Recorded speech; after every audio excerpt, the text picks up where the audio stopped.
गाई तोला मैं रंगा हूँ रे चंदा रानी, दारी तोला मैं ना चाहूँ रे। दारी तोला मैं रंगा हूँ रे चंदा रानी, दारी तोला मैं ना चाहूँ रे। अरे आगे है फागुन तिहार, अरे आगे है होली के तिहार, चंदा रानी दारी तोला मैं ना चाहूँ रे।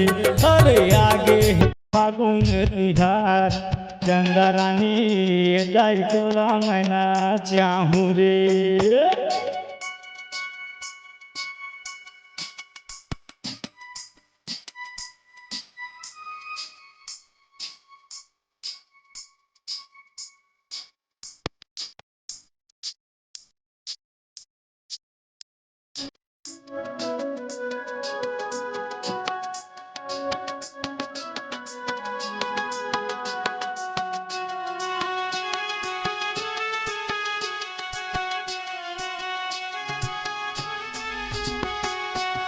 पाछर भरना तो मौका मिले हो, नहीं छोड़ो तो लाया।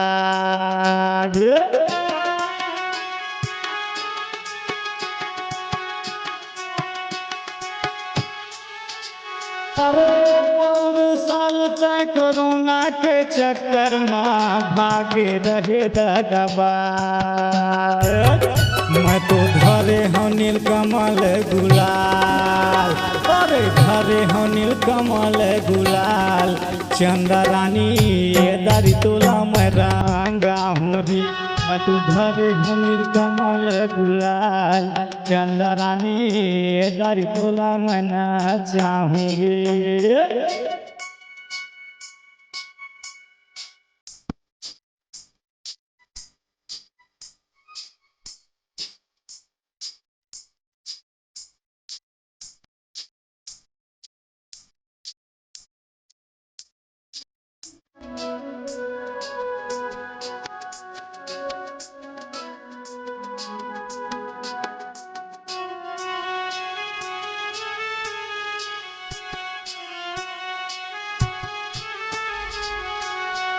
रंग लगा ले रे, रंग लगा ले रे, उड़ा दे रंग फुहार।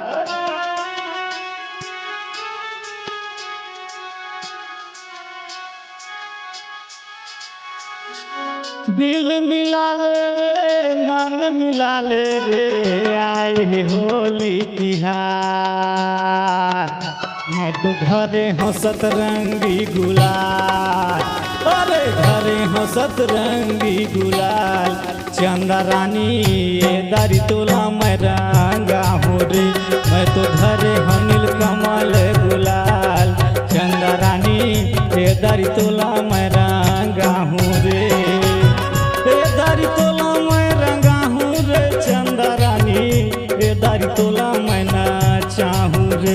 अरे आगे है फागुन तिहार, अरे आगे है होली के तिहार, चंदा रानी दारी तोला मैं ना चाहूँ रे।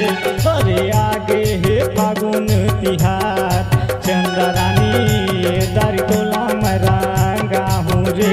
अरे आगे है होली के तिहार, चंदा रानी दारी तोला मैं मतवा हूँ रे। दारी तोला मैं ना चाहूँ रे, दारी तोला